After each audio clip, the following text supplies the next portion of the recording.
We be live. Hello. Look at you. You look devilish today. I felt like being goth Susie today. Oh, okay, gosh, Susie. Yeah, looks good. Yeah. Looks dark. Oh, secular rarity is saying, "Ooh, it's wait. Oh, it's that time again." I almost read it's news time because that's what he writes all the time. Hi guys, Bread of Life is here. Let us know if the audio is good. Oh, Mortad is here. Mortad Skeptic is saying, "It's like hello guys." Christopher is here. Mustafa is here.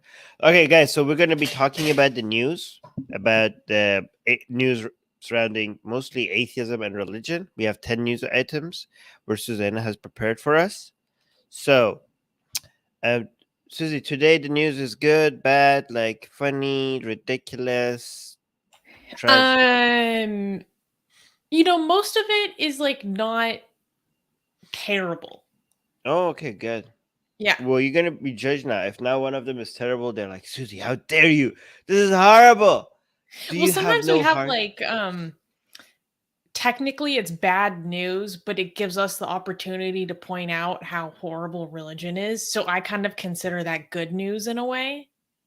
Okay. You're Because it's spinning it like like that. it wasn't the most harmful thing, and it gives us an opportunity to highlight some important issues. So I think that's like Right. kind of good news. Or it's like so Okay. ridiculous, in Okay. a special way that only religion can be. All right. So let's get started. Oh, this is starts with Canada. Can I clap for this one? Oh boy, this first news is gonna really. They're doing it again. Okay. Yes, we can All clap for right. the first news. All right. First news. First news.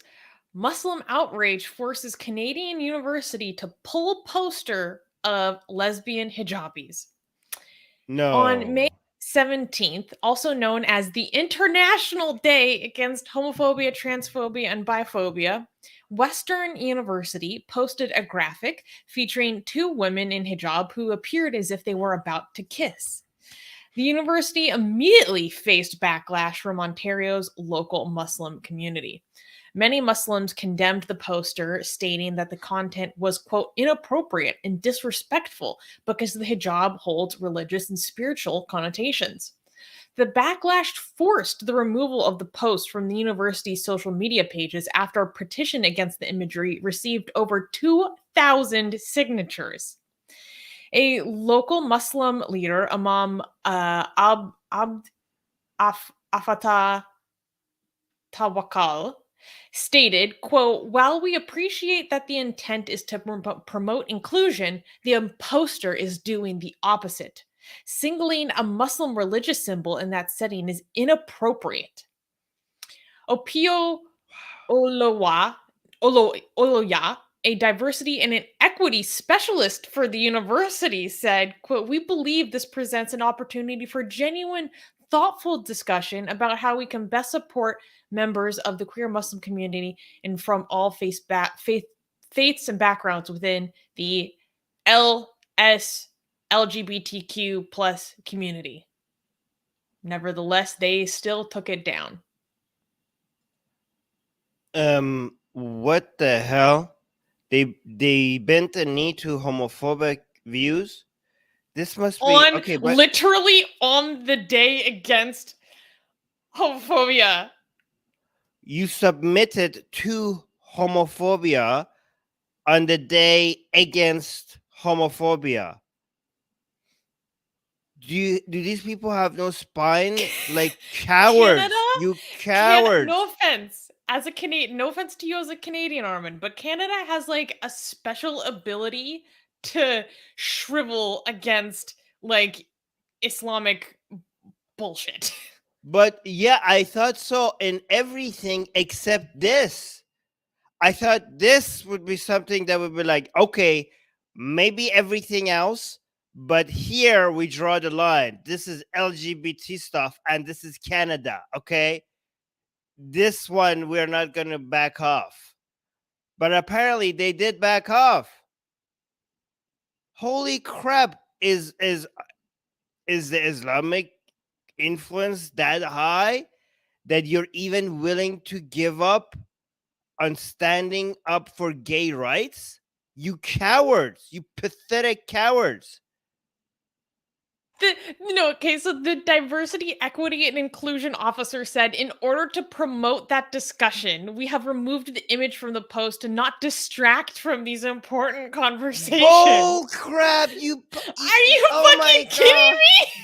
Oh my god! Oh, we just This is your diversity person? Are you we're not it's a we're joke. It's a joke. we're not accepting their homophobia. We're just removing it so we could have a conversation. By the way, I bet you they are thinking like in their private, like, holy crap, there's a lot of homophobia in the Muslim community, and they were right. People were right when we were told that homophobia and the Muslim community goes hand in hand. We didn't believe them, and now we do. We should have believed them. Holy crap, a lot of these people are homophobic. Retard skeptic, who I believe is a Canadian ex-Muslim, saying, "This is the important conversation." The important conversations are he's just like, I can't even type. I'm so pissed off.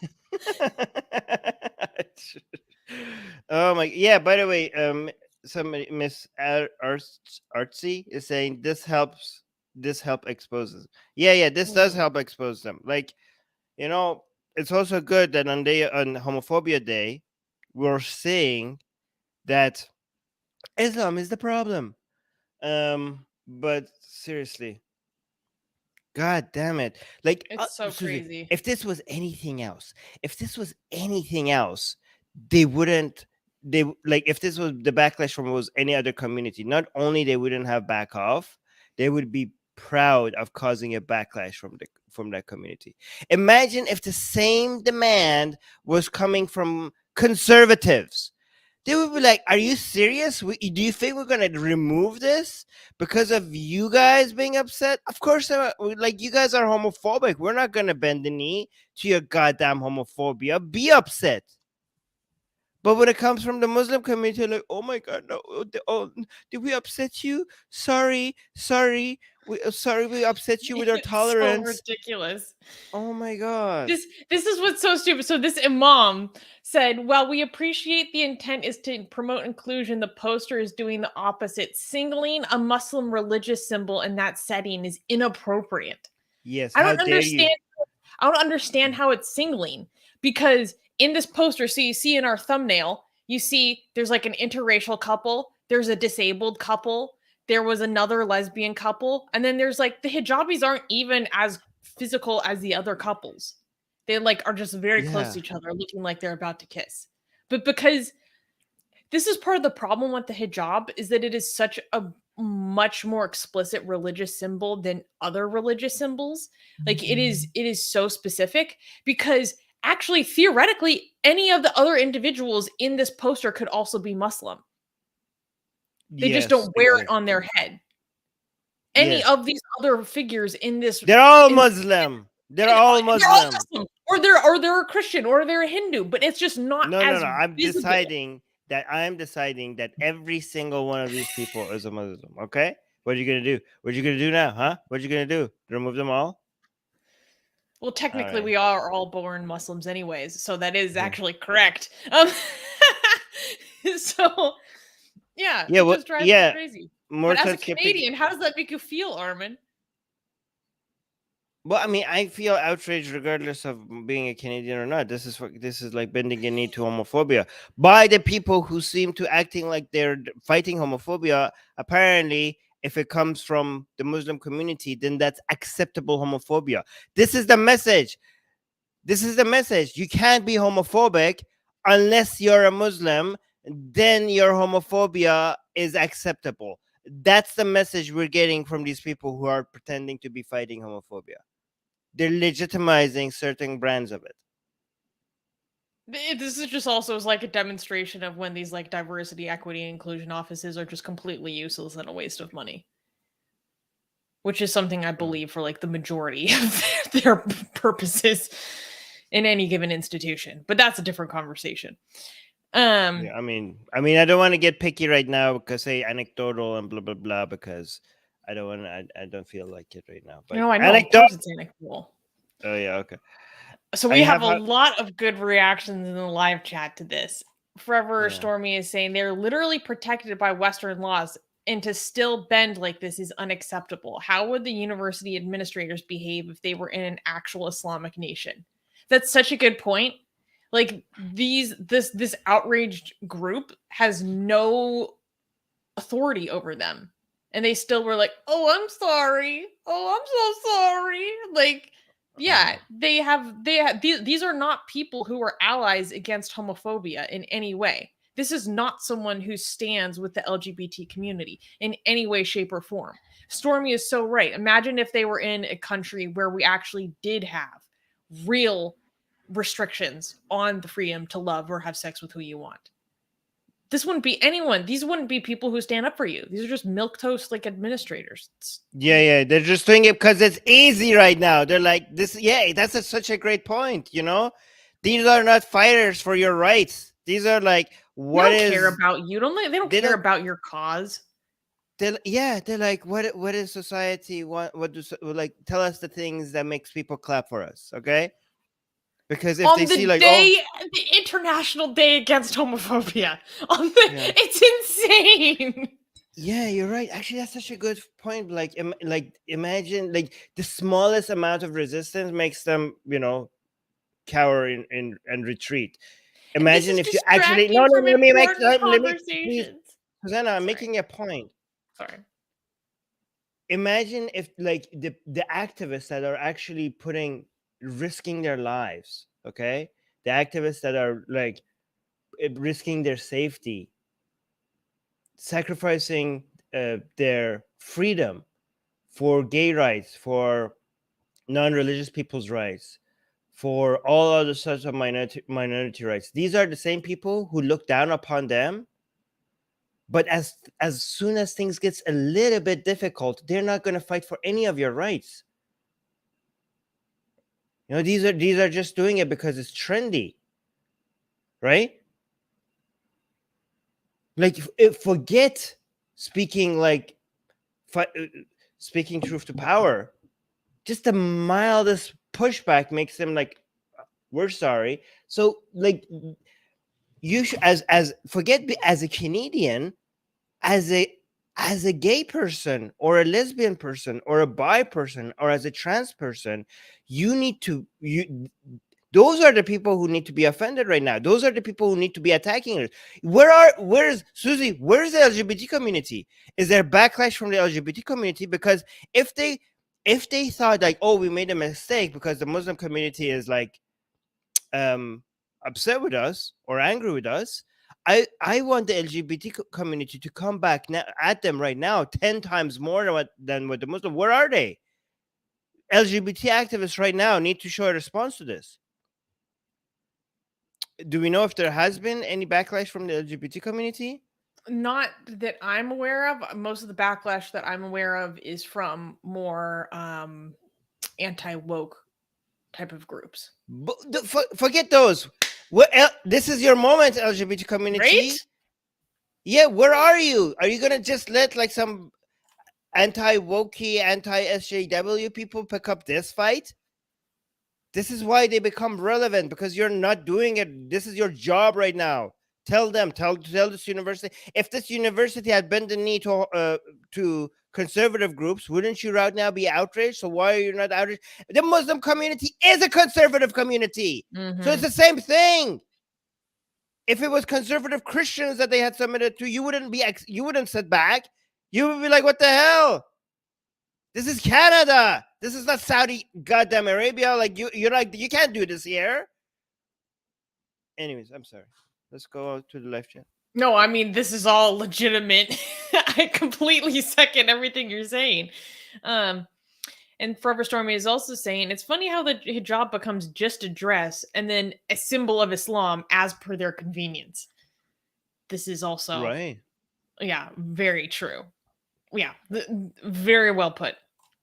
Um, And Murtad Skeptic is saying you can look at the comments on the Instagram page. People are heavily divided on this. For example, this backlash shows exactly why we need to fight it. Mhm. And see, what if they didn't singling it? What if they included a person with a cross wearing a hijab? Yeah. So if there Yeah. was like someone who was wearing a Christian symbol, like kissing someone wearing a hijab, like would this be a problem still? It would still be a Ooh, problem for them.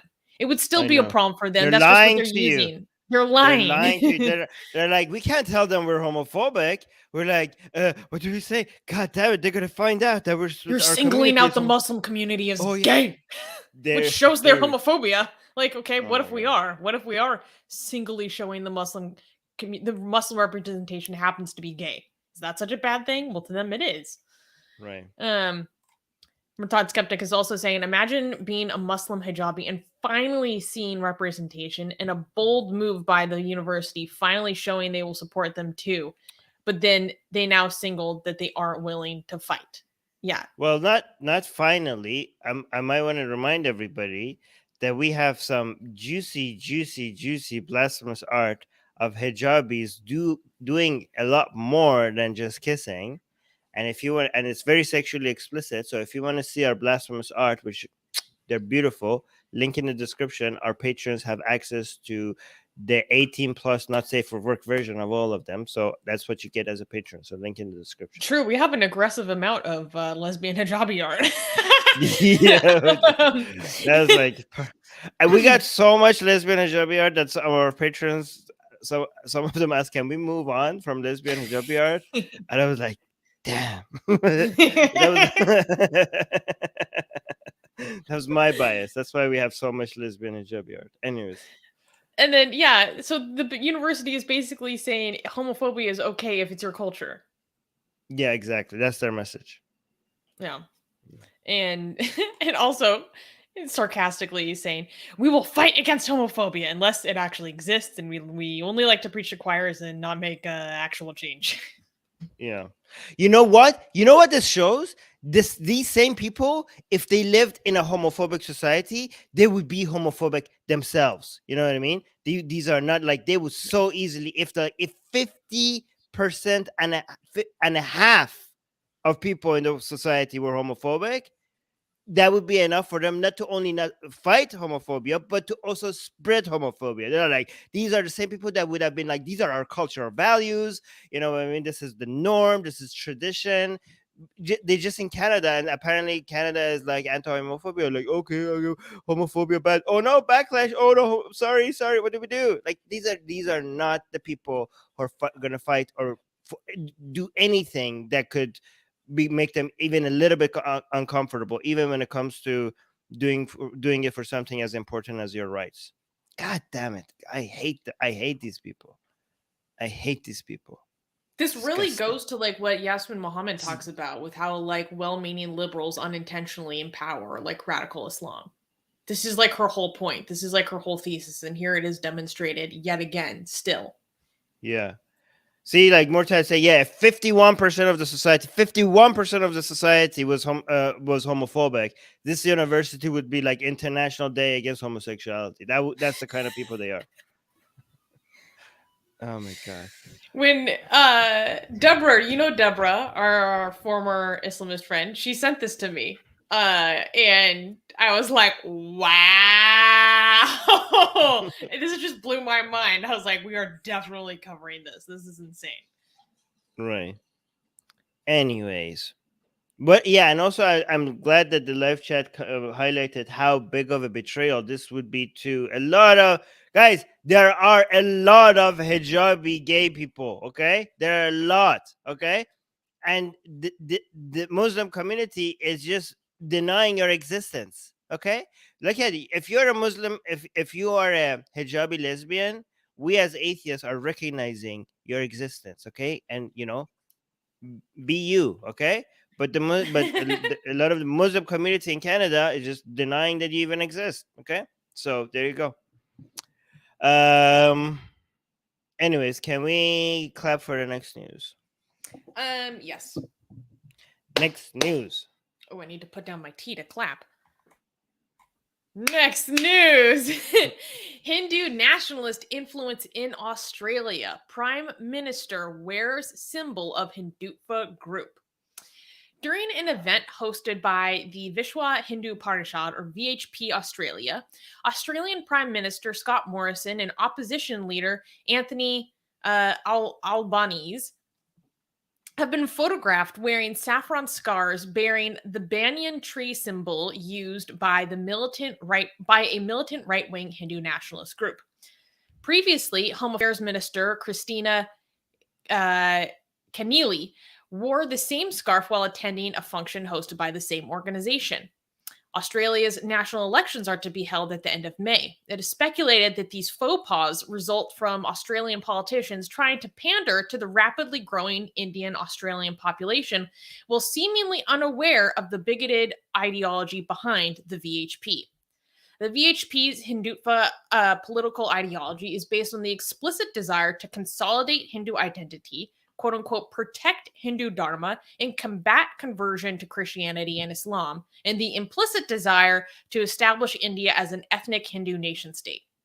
Back in India, this has even resulted in the murder of missionaries and their children. Unfortunately, these Australian politicians are unwittingly lending legitimacy to this organization and its ideology, both in Australia and abroad. Wait, how can we tell that what he's wearing is a Hindutva thing and not just a Hindu thing?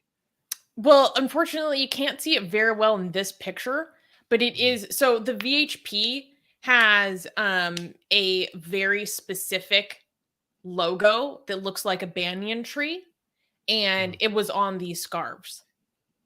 Maybe I can find a better photo if you Okay, give so me a for second. people who are not new here, Hindutva is in somewhat, I mean, it's related to Hinduism, obviously, but it's just a lot more and a lot different. It's a lot more political. I mean, as Hinduism is political, but Hindutva is a lot more. How do you, Susanna, if you wanted, because people in Norse mythology in the live chat is asking, what does Hindutva mean? Like, I don't know how you feel. I mean, you just already said, you described it.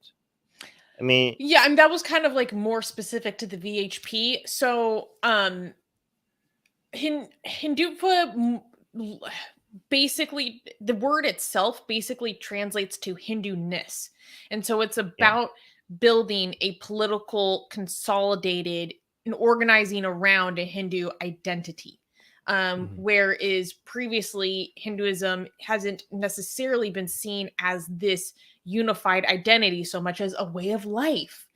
And this has materialized in a lot of ways across India, but there's a whole umbrella organization of Hindutva organizations that, in many different ways, varies from organization to organization, has the desire to really strengthen and embolden majoritarian politics in India. And so a lot of this manifests in a lot of conspiracies about Hindus being replaced in India, conspiracies about the minorities in India, enacting a great deal of violence on minorities in India. I mean, I could go on and on. Did that help explain it at least a little bit? Yeah, a little bit. Yeah. Secular Proton just became a member. Hey, Secular Proton, thank you for being a YouTube member. It just became a Hey, congratulations. Thank you. it became a Satan's minion. And Music Guy saying, welcome to the gang. Yeah. Thank you. Thank you for Music Guy for welcoming our new members in the live chat. Okay. So I think one thing that's important to discuss is the fact that these are the VHP Australia and the VHP in India is technically a different legal entity. And they're trying to use charity as a way to exert influence within Australia. So they use their charitable status in Australia to bring VHP, to platform VHP leaders bring them to Australia to platform them, to do charitable things like promote Sanskrit education, That's promote good. practice of Hinduism. Oh, that's not But good. then it also is very ideological. It's very Right. ideological. So under the Um, cover, so guys, like it's kind of like the Confucian centers, which sounded pretty good because, you know, it's hard to fight these things because it seems like you're just anti foreign culture, which are, you know what I mean? Because they are like, you know, China, the CCP does this through cultural centers called Confucian centers as well. And they're not just Confucian centers, like they're like, but it just, they are ways for CCP propaganda. But the problem is that if you say that, you seem like a right leaning loon, right? Because it seems like you're looking at these beautiful cultural centers, and you're like, that's, oh, it's Chinese, so it's the arm of CCP. Like, you look so hard. It sounds so horrible. Or you're looking at these cultural Hinduism centers, and like, that's not just a cultural center. That's like, this is Hindutva, and they have real like. The problem is that right leaning loons do sometimes look at beautiful culture that is being spread and see that as propaganda, even if it's not. So if you actually point to these examples where they are actually propaganda for like a regime or something, um, more than just a culture, you're gonna sound like those right-leaning loose. So you don't know, like, oh my god, I don't want to be grouped with those people. So how do I tell people about this? I think the way to do it is to tell people how much you like the spreading of culture and how much you're pro. Okay, you have to remind them that I'm how pro migration you are. Okay, that might be a good thing. I can be a listen. I can be a right leaning loon. I am pro migration, and I also pro, you know, culture, pro these, like, as you know, Chinese culture is beautiful. India Hinduism culture is beautiful, but this is not that. Like, I don't know, how do we do that? How do we tell people about these things? um, I think, you just have to like pull back the curtain on specific organizations. Hmm. Like when there is something that's legitimately fishy about a specific organization, just talk about that in particular, not promote a sense of you need to look at them all with this, a deeper look. Oh That yeah, is yeah. not wrong, but just saying like, hey, this one we've established it has Mhm. links to other stuff back in this other country that's really dangerous and hurting people. And they're Right, right, using right, their platform here to try to whitewash what they do or try to gain support. Or if you right. lend, I think that's way more fair and legitimate Yeah. than Maybe if you could find one, if you could give examples of ones that are okay, maybe they would be like, okay, you're not just an anti-Hindu bigot or anti-Chinese bigot. You know what I mean? They would be like, look, Mhm. these other ones. Listen here, this is a good one. This is one is not doesn't have any ties. Um, yeah. Oh, Oh, Norse you were mythology. asking about the symbol? So in this picture of Scott Morrison on the thumbnail, if you Norse look mythology. underneath his left hand, you can actually see the VHP symbol a little bit. The tree symbol underneath his left hand. Oh yeah, yeah, yeah. I see Yeah, it. I right see it. there. Okay, okay. North mythology just became a member. Oh, Thank you so much. fantastic. That means we're super close to new emojis. Thank you guys for Oh, becoming okay. a member. If we get more members, Thank we you. can add more emojis. Um, Yes. Wait, so there I want to actually answer Norse mythology's question in more depth. So this is from an article in ABC Australia that said, "Who are the VHP in India?" VHP India was founded in 1964 with the objective to quote organize, consolidate the Hindu society and to serve and protect the Hindu dharma or religion. It was set up to counteract what members viewed as aggressive and unwelcome proselytizing among Hindus by Christians, Muslims, communists, and atheists. VHP in India is opposed to all religious conversions and aims to strengthen Hindu education and observance around the world. Um, the VHP is positioned as a cultural organization which aims to build the cultural pedagogy of Hindutva, a form of Hindu nationalism that aims to build a monolithic Hindu culture or identity. Certain academics compare them to the Proud Boys. Um, and a 2020 report by Australia's Department of Foreign Affairs describes VHP India as a member of the Sangh Parivar, an umbrella term for a group of Hindu nationalist organizations affiliated with the Rashtriya Swayam Sevak Sangh, or RSS, paramilitary volunteer movement. So the RSS is like notorious in India. People in India, like when they hear about this, they're like, holy crap. Like the prime minister showed up to this? Oh my God. But most people, they're just like completely unwittingly, they don't know. Yeah, What do you he doesn't think know. about someone of this authority within the country showing up to this event and from this organization and lending their legitimacy to this and the message it sends back home in India? Like, what do you think about that, Armin? I don't think he knows what. Okay, I don't know. Okay, I was just guessing that they don't know what they're supporting because they wouldn't. Yeah. They wouldn't support it if they knew. I don't think they would support it if they knew. Like, I don't think like his man is like, I think he's like, oh, this is Hindu stuff. Yeah, cultural. I'm pro cultural stuff. Like, so they didn't look into the background of what they're supporting. I think, I don't know. But they should have. Like, I'm not saying they that means that that's okay. By the way, Forever Stormy is mentioning us that he's no longer PM. Yeah, at the writing of this article, he was still prime minister. I mean, this was written 2 days ago. So right. By the time this is clipped, he is no longer prime minister, but he was until like I feel like within 48 hours, okay? Forever Stormy is saying, I have lived in Australia for a long time. The Hindutva groups there are smaller, but worse than the ones in the US. How are they worse? Stormy, I would like to know. And this is a very good point by Stormy. Sanskrit is a way for them to push Hindutva in scriptures. They will never propagate any other Indian language. Yes, this is a huge deal in India. The fight over which languages are taught is a huge deal, and was actually recently a huge controversy with Amit Shah, the Home Secretary, basically saying that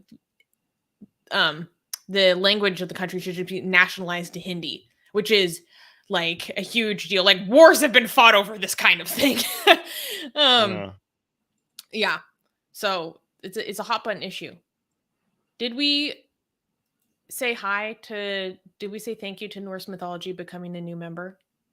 Yes, we did. I mean, okay, let's do it again. Hey, thank you. Thank you for becoming a member, Norse mythology.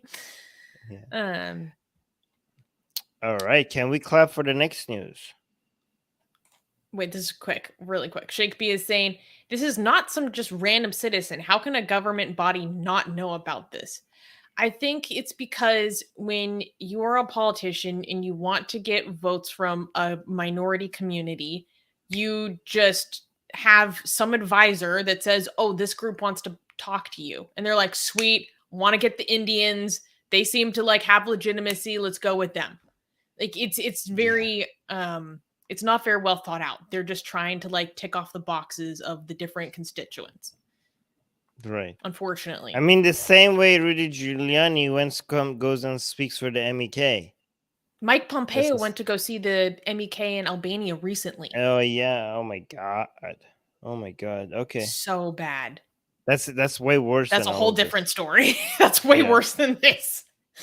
Yeah. Oh wow.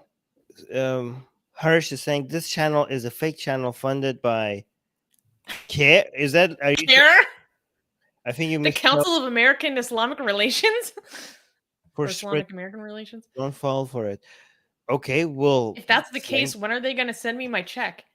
Yeah, I mean, I wouldn't mind being funded by CARE, so that would help. Actually, thank you so much for letting us know. Still not as good as being paid by Mossad, but we'll take it. Yeah, we want Mossad money. As I'm saying, hi Armin, Durud Suzy Junam. Durud Qasem Aziz. Can we clap for the next news? Yes. Next news. Debate over Burkini proposal sparks controversy in French city. Okay, so I I just a quick note. I have no idea how to pronounce anything in French, so I'm going to just massacre all of these names. Okay, so bear with me. Good, good, good, Okay. good.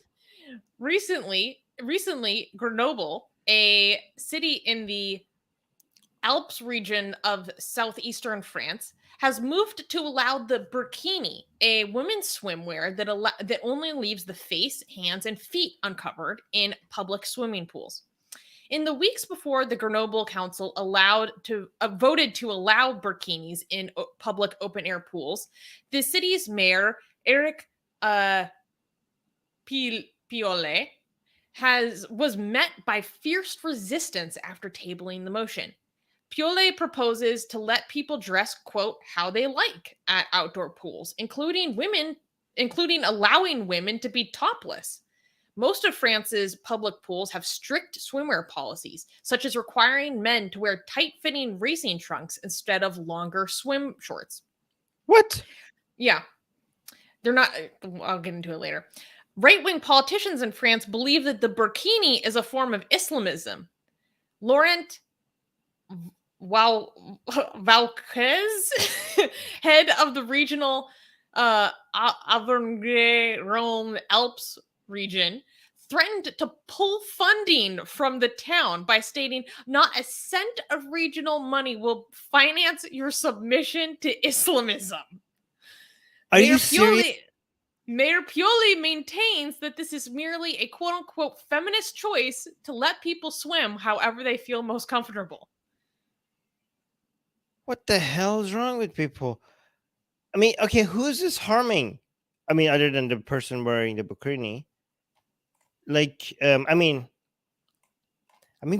the as much as I hate the burkini, okay, because it's modesty culture, okay, between you not wearing the burkini and not swimming, not being able to swim, and wearing the burkini and being able to go for a goddamn swim. Yeah. I would rather you being able to go for a goddamn swim. I don't think this is an endorsement of the burkini or modesty culture. If we just say that, hey, you shouldn't be locked up in your house just because you can't go because of your values. Don't let you go swim like I don't want to say normal person, but anyways, they're gonna lose funding over this. But by the way, as much as ridiculous as all of this is, can you go back to the men's requirement as well? Because I'm more offended by that. Like, what the hell? Did I read that right? Did I hear that right? Men are in most French public swimming pools. Men are not allowed to wear shorts. They have to wear like little racing trunks. Why? And they're not allowed to wear like the UV protective shirts unless you're like under the age of 10. What the hell are these French rules? Waiver. Okay, so this city is like throwing away all these rules. Women can be topless, men can wear whatever shirts they want, and you could also wear a burkini. That's great. This city sounds pretty good. Like, finally, a good French city when it comes to the rules like this, because the other ones sound ridiculous. But can you tell me, why do men have to wear like those tight? Like, I wouldn't go swimming if I had to wear those. I have no idea. This seems like, okay, I'm gonna be honest, as an American, this just seems like a very kind of Euro thing, like the Euro little speedos. No. Requirement is crazy. Yeah, it's a requirement in France. This is very authoritarian. Why is French's government telling people what to wear? It's so weird. Get off, like this is so hands-on. This is so nanny state. Like, this is what you get to wear when you go swim. Like, I understand having business. a minimum, saying like you at the minimum have to cover your genitalia. Okay, that makes sense. But to have you cannot wear more clothing should you feel more comfortable. That's not allowed. That's illegal. Doesn't make any sense to me. Okay, yeah, okay, so here's the thing. And the fact that they are going, they're going. I'm making a point. Just 1 second. I'm making a point, okay? Norse mythology is also saying excellent sunscreen protection, which reminds me, which makes me think actually, what if you're wearing all of this because you want to protect yourself from the sun? Like, what if this is not a hijab? Can you still wear it or no? I don't know. These You people, maybe would have to have a medical waiver or something. it's ridiculous. This is not It is. harming anybody. Okay, but go on. What were you gonna say? Um, oh, well, I forgot what I was gonna say at that moment, but it doesn't make sense to me to have like you just can't just wear what you want. Oh no, I remember. So they are going after this city council, and because they approved it, saying we're going to pull funding from your town because you're supporting Islamism. Well, at the same time, this is the same motion that allows women to swim topless, and I resent the fact that they are going after this motion, trying to take away my ability to swim topless for the sake of the fact that other people can just wear more swimwear should they desire. How How is is that it? Islamism? How is it Islamism when you say like people can wear what they want when they're swimming? How is that pro-Islamism? Have you lost your mind? Unbelievable. Oh my So god. it's really funny because the mayor of this town has basically said like I would love to see how they're going to spin this. Like we're he said quote we're just trying to make this public service like accessible to everyone. These are public pools funded by the state. We just want to make it accessible to everyone. But they are trying to say that this is a oh wait, where was it? A serious and manifestly illegal attack on fundamental freedoms. Okay. What if I had a law, as an authoritarian government, okay, which these people seem to be wanting, that Muslims cannot leave the house after 8 p.m. Okay? They have to stay indoors after 8 p.m. No Muslim can be outside, okay? And then you come along and say, that's ridiculous. We're removing that law. Am I a pro-Islamist government? Am I being pro-Islamism if I'm like, we can't have a law that says Muslims have to stay indoors after 8 p.m.? Pro-Islamism. No, No, this here is we go. this is not pro-Islamism. This is anti-authoritarianism. God Here, damn it. here's Yeah. here's more. In an open letter signed by Jean-Pierre Barbier, I have no idea how to pronounce things, the right-wing head of the Department Council and his party's elected officials said, quote, the Burkini aims quite simply to impose Islamic standards at the heart of swimming and public leisure. Like I guess they take their It's swimming way more seriously than I do. Like it's they're removing coming for your forced swim. it's removing forced standards. That's what they're doing. They're not introducing any standards. They're removing standards. You get to choose. You want to be topless, be topless. You want to cover up head to toe, well, not to toe, but all over except hands and feet and face, then go ahead. Yeah, By the way, these women will get a huge backlash from actual Islamists, okay? true. Because this is not okay. Islamists were like, your curves are showing. This is too tight. You can't do this. So Islamists do not support burkinis at all. Pro-Islamism. Yeah, you have no idea what you're talking about. Like, oh,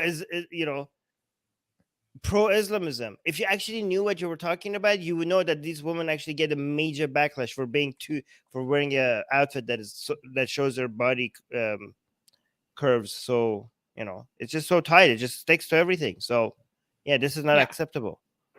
Other elected officials signed an open letter opposing full body swimsuits, which they said represented, quote, the oppression and inferiority of women.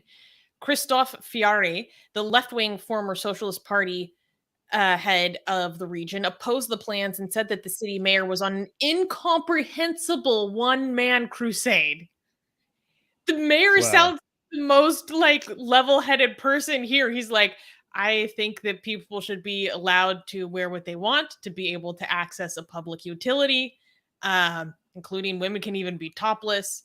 I think that this is a feminist thing.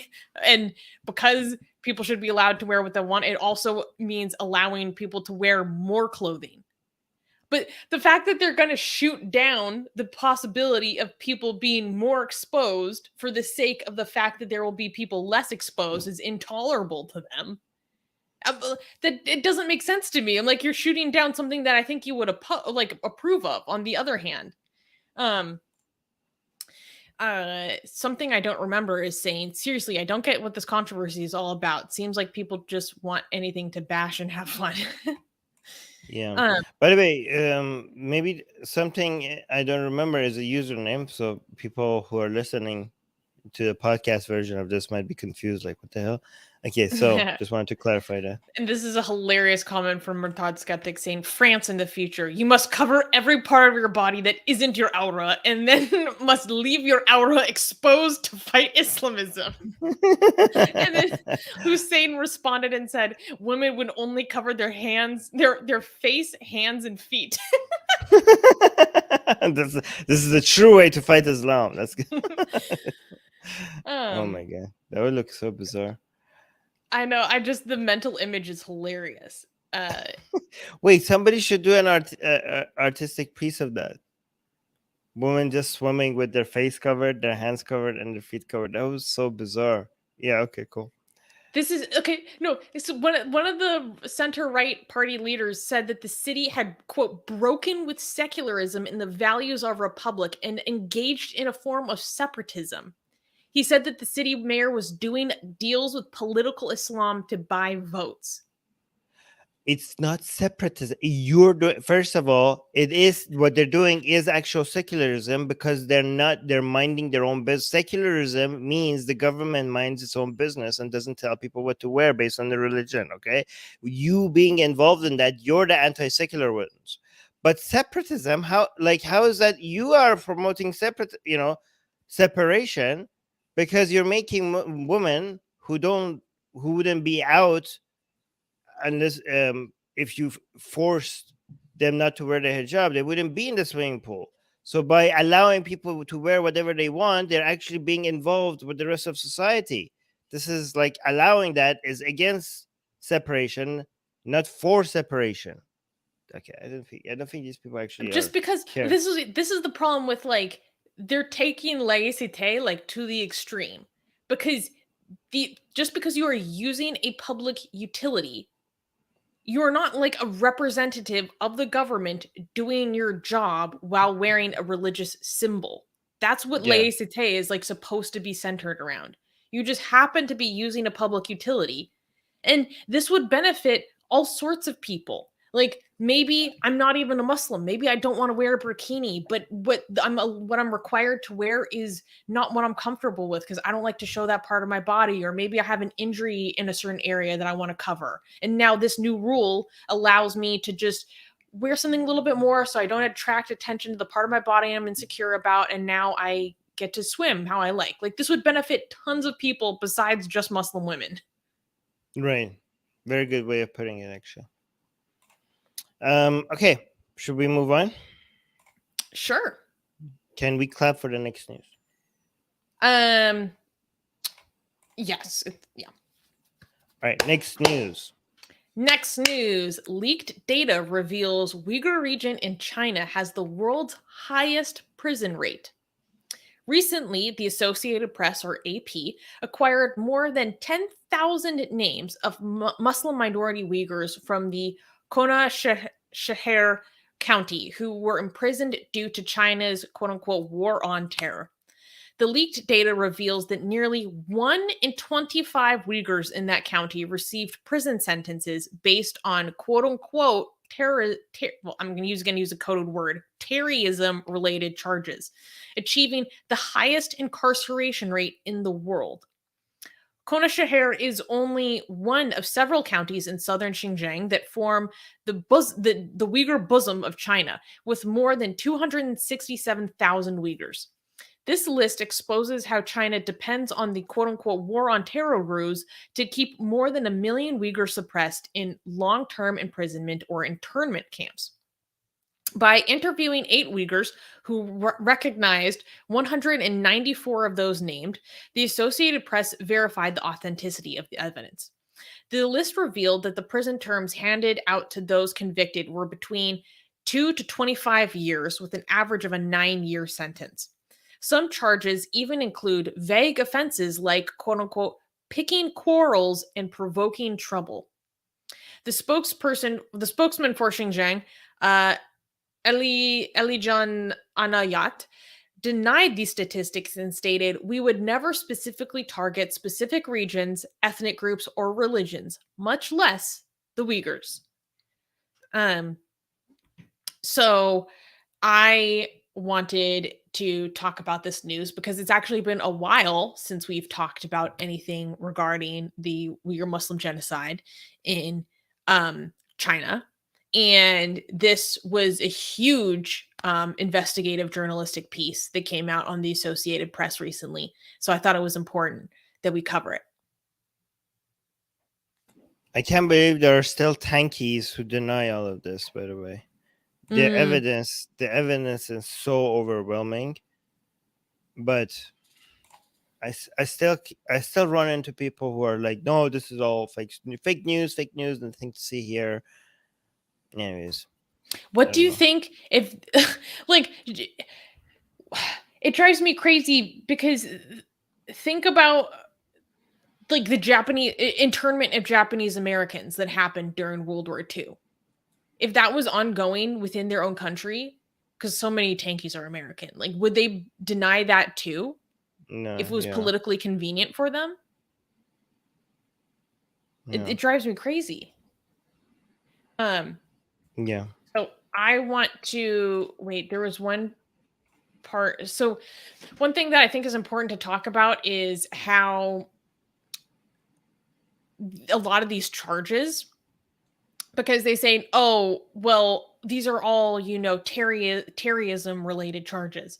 But they have expanded the definition to terrorism. It's so broadly, it's ridiculous. So things like gathering the public to disturb social order or picking quarrels and provoking trouble.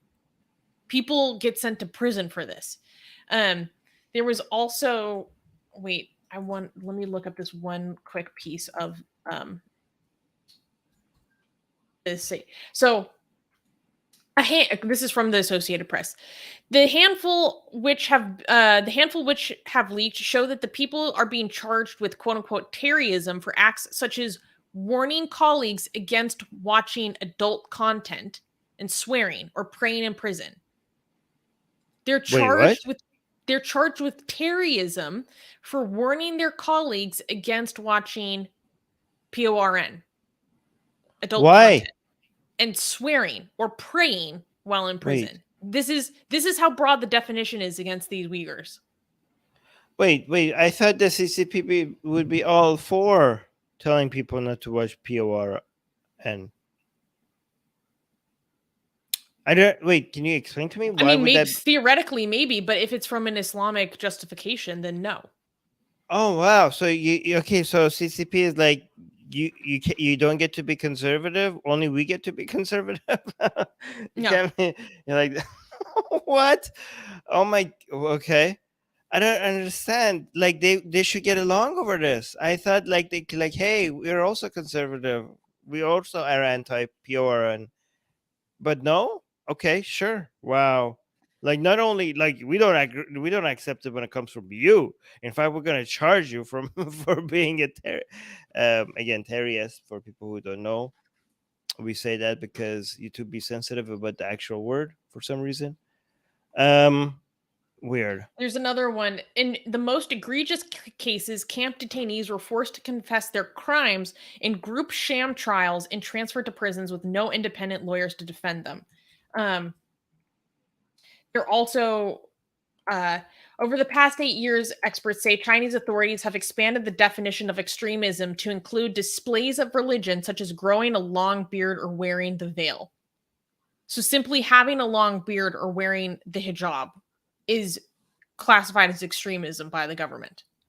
Some charges for prisoners on the list are new and specific to Xinjiang, such as quote unquote, preparing to carry out terrorism, a charge that was newly defined in 2016. The sheer amount of the convictions was extraordinary. And what's really sad is that this list was leaked, apparently through a number of means, and one of which was that there was someone who was ethnically Han that opposes the government who was involved in getting this out and getting it to a Uyghur dissident who then handed it to the press.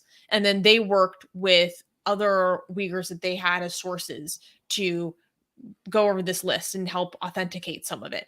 And what's so sad is that some of the people who were either academics who had worked on as sources or maybe other dissidents or people who had escaped China, when going over this list, they actually discovered what happened to their family members for the first time. Oh my God. There was an academic who was like, I've been covering this for years. I've been raising awareness about this for years. And now all of a sudden, this is my story too. So they were trying to help unearth what's going on, but while they were going through the data, the leaked information, to make sure that they verify it and it's true, they came across their own family. Mm-hmm. Wow, what a way to find that.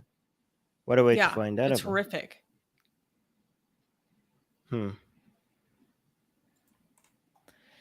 the way, are there any Islamic country, because Turkey used to be the only country that I knew of that was speaking against this, but they have backtracked recently, right?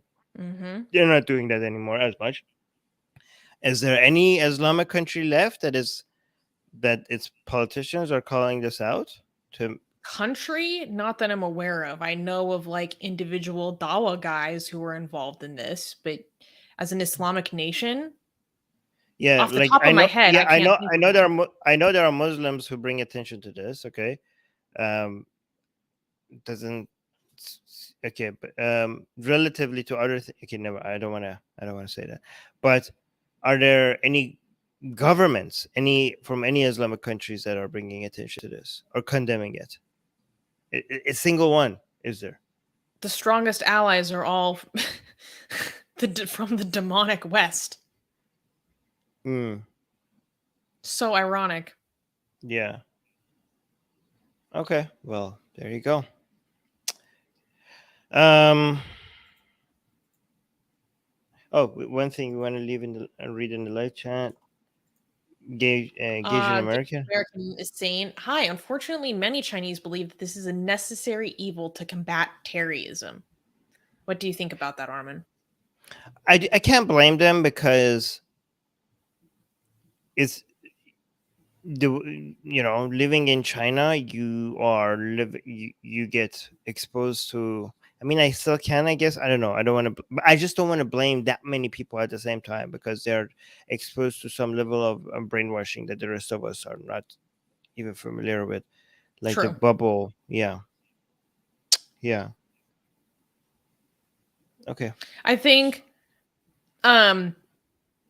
either there's a predominant sense of people just denying that it happens. They're like, that doesn't even happen, or people think that they deserve it, or people think that it's a necessary evil. But then I've also been hearing reports that since the crackdown, particularly in Shanghai, was so severe, people were starting to think, actually, maybe our government is more capable of this than I previously was willing to believe. Like the severity of how the I can't say the word, the beer bug zero policy, and how that's been mishandled and how authoritarian it was. People are starting to maybe think like, actually, I'm starting to like actually give more credence to these claims about what's happening in Xinjiang. So that's maybe a positive thing.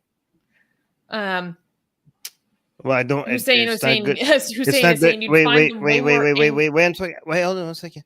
Well, I mean, it's not a positive thing that it's coming in this way. Like, I mean, maybe the cost outweighs the benefits. Okay, but yeah, read Hussein's comment. I was just trying to find a silver lining. Yeah. Hussein is saying you'd find them way more angry at France for Yeah, like Prophet Muhammad drawings. Yes, that's true. Imran Yeah, I Khan mean, talks if about that way more than the Uyghurs. no, but they genuinely think like that's a major crime against Muslims. So putting like drawing Muhammad and having Muslims um sensibilities be hurt because somebody drew a Muhammad somewhere that you didn't have to see. It's like they see that as a much greater crime against the Ummah, the Muslim community, than literally putting at least 1 million Muslims in concentration camps. Look at your priorities. Look at your priorities. By the way, Muslim people, this channel, Atheist Republic, cares more about your rights, okay, and you not being abused and oppressed than any other Islamic go- government ever anywhere. They are more they pretend that they are in, Turkey, Iran, Saudi Arabia, Pakistan. They're like protecting you from cartoons, okay? We here are protecting you from discrimination, from oppression, from misbehavior, from like abuse, okay? Which one would you rather be defended against? Cartoons, you could just not look at them, okay? Well, But when the government is after you, many yeah, Muslims would proudly say that they would rather defend the honor of the Prophet. then themselves Yeah. and their lives, And they yeah, think that's a good thing yeah. because that's the depth of what this ideology can make of your priorities. Okay, but again, Oh my hashtag God. not all Muslims. There are Yeah. some Muslims who are actually raising awareness about what's happening in China. So thank you for Hmm. that. So, And we will be anyways, allies with anyone doing that. Asian American is saying, my dad actually used the word brainwashing as a positive term. To wash my brain needed to be washed of my queerness and Western degeneracy. wow, oh It's my really god, unfortunate. A lot of people don't wow, know that the term brainwashing actually comes from Chinese. The term unbelievable. brainwashing comes from what the regimented system of indoctrination that the Chinese Communist Party began in the early 20th century. All right, can we clap for the next news?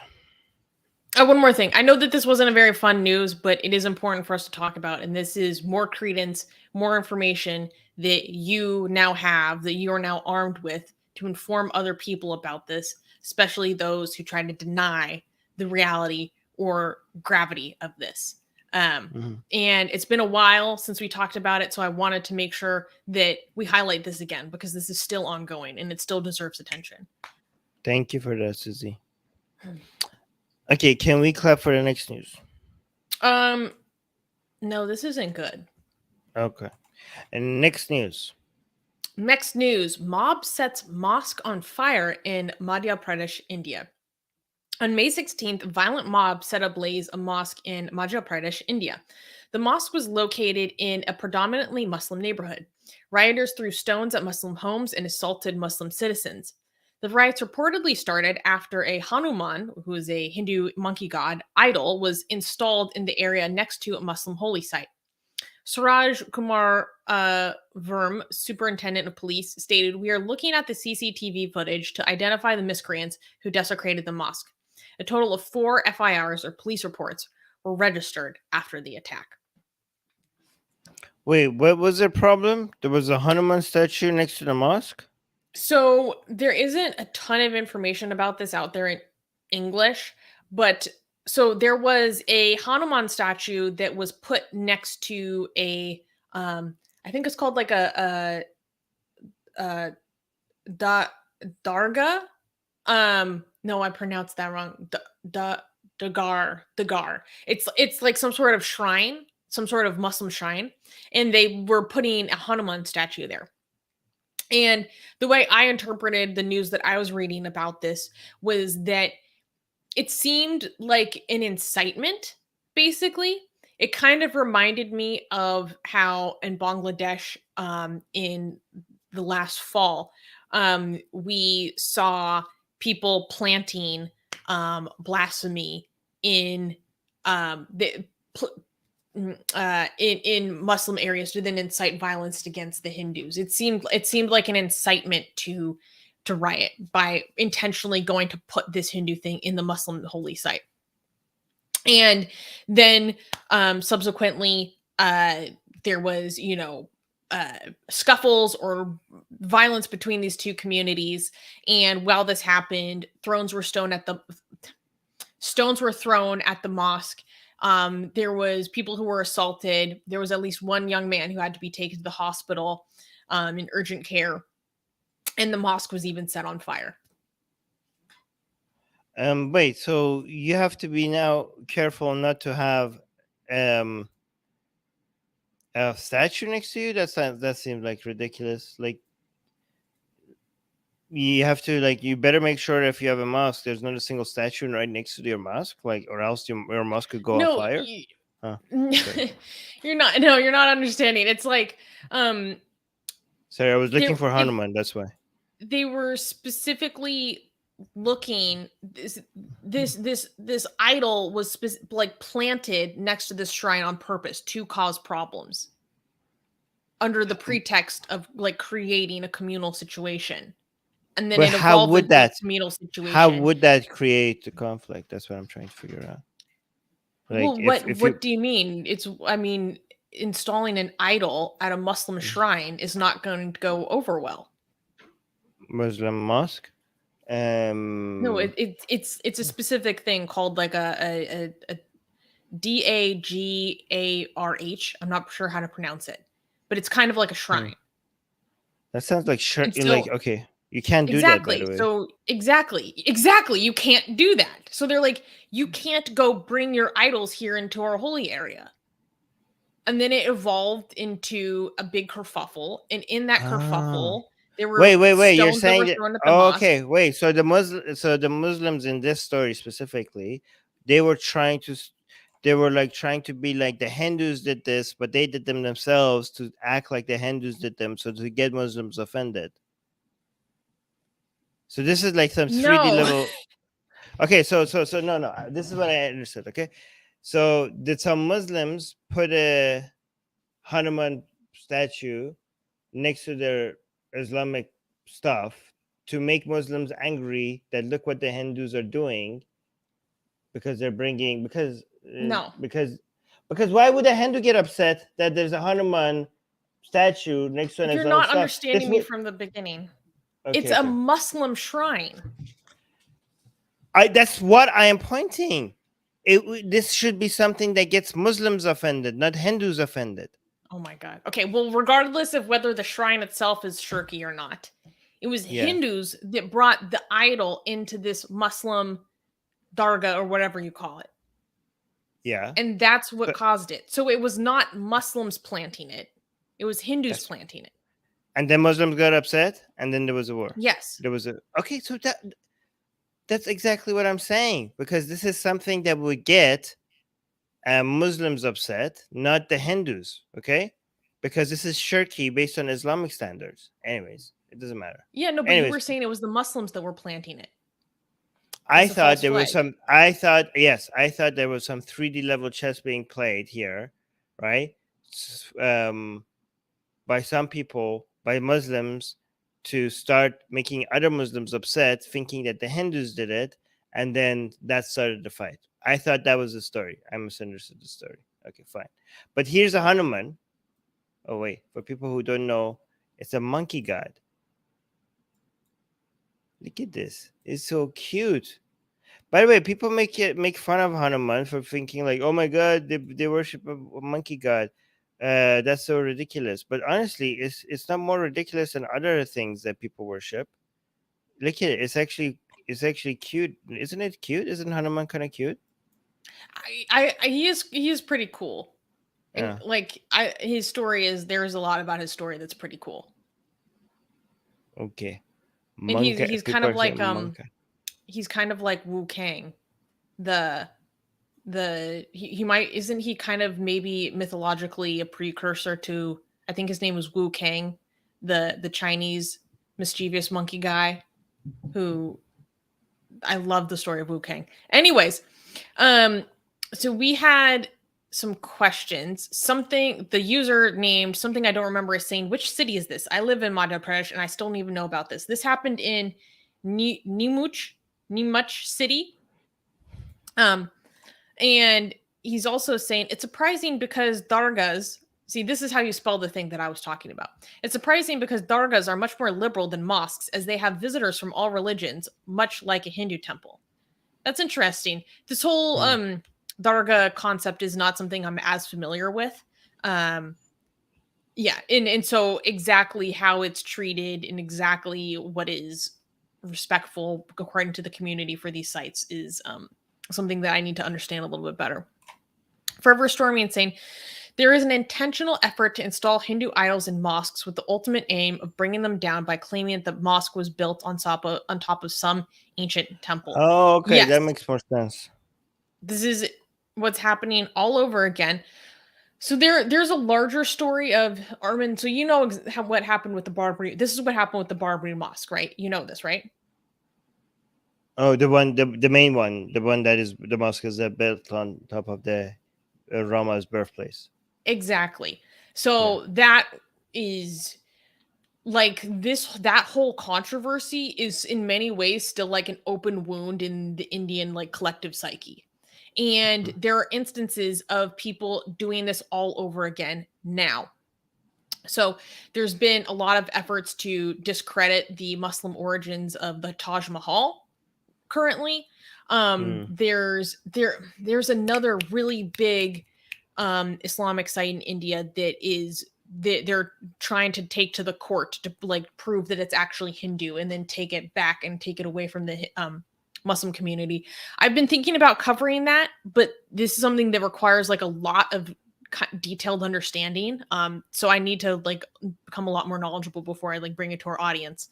And I had one friend in India telling me about how there are certain Hindu groups that will go into mosques and find things that are shaped roughly like a Shiva lingam.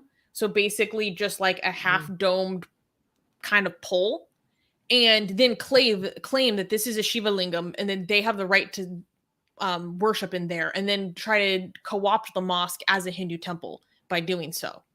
So they're literally looking for dicks in mosques. That's what they're doing.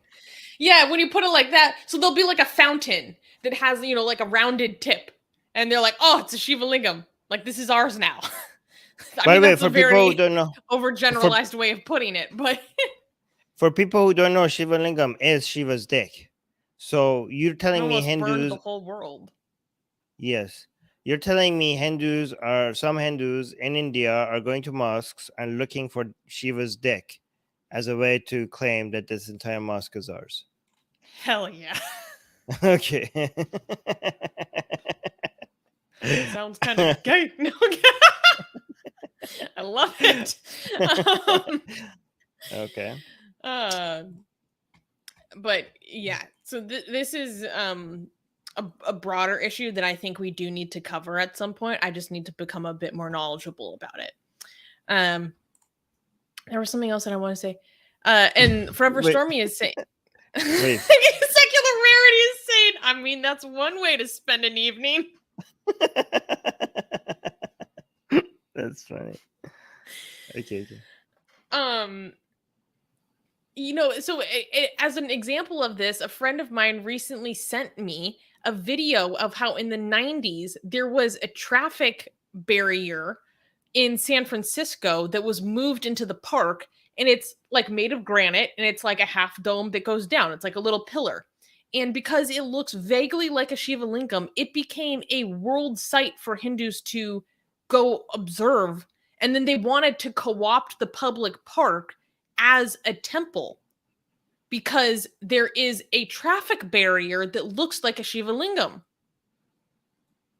And they, go pour the milk over it and the water and all that stuff. And then eventually the city had to remove it. Here's a Shiva link for people who don't know. This is a Shiva lingam. This part, the top part, is Shiva's penis, and the bottom part is whose vagina? Parvati's Parvati's vagina. So this is literally an intercourse, and then you're supposed to pour milk on Armin, you top of should it. censor this. We can't we can't put this on YouTube. This is explicit. So you're This is pouring. intercourse. Yeah, this is actually. So when you pour milk on top of it, does that represents the cum? I think that represents Actually, the cum. I don't know. Oh. He just likes it. He really likes it when you put the he Oh really yeah, likes it. and you're supposed to touch it. You're supposed to rub it, and I think Shiva feels all of that. Well, we did a blasphemous art of that. Do you remember? Oh yeah, we did. That was a good one. No, we should have like okay, so yeah, we should have like a picture of a whole bunch of girls like touching the Shiva lingam, and then another scene, Shiva's face just doing the cum face. I think that would be because if he's like at any moment in time, there's somebody rubbing a Shiva lingam somewhere. So like this is where I mean I don't know if this is fun because that means that Shiva is constantly feeling arousal at all times, every second. Like you're supposed to touch it, you're supposed to rub it, you're supposed to pour milk on top of it. Are Like people what kind of edging Shiva constantly? yeah. This is Holy abusive crap. actually. I feel constantly. I think Constant edging. constant edging of Shiva. And nobody is even asking if that's allowed. Imagine having your dick all over the world and people cause like you can't. Nobody's asking for consent. Hey, we should do a Me Too movement for Shiva. Like, why is everybody Honestly, just touching Shiva's dick everywhere? Anyways,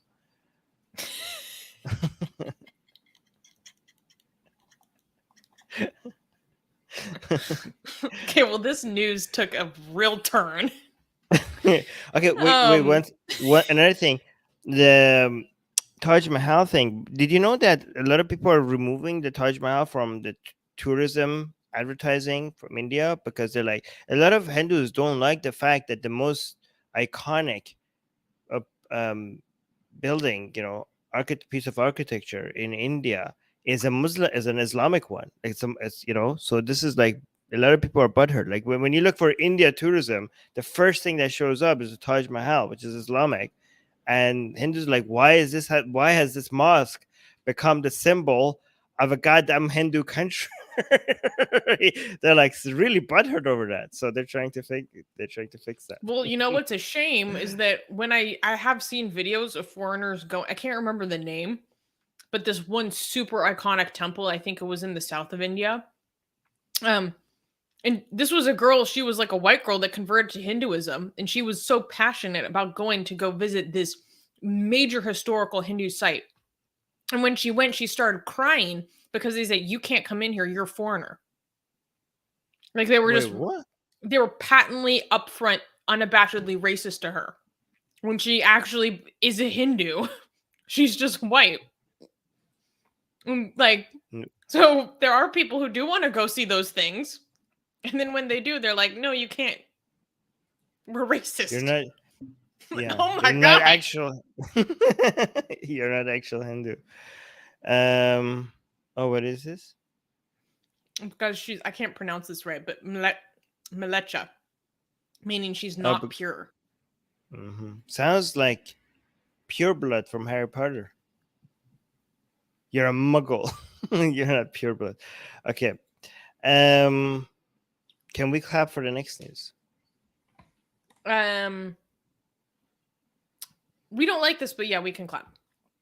Next news.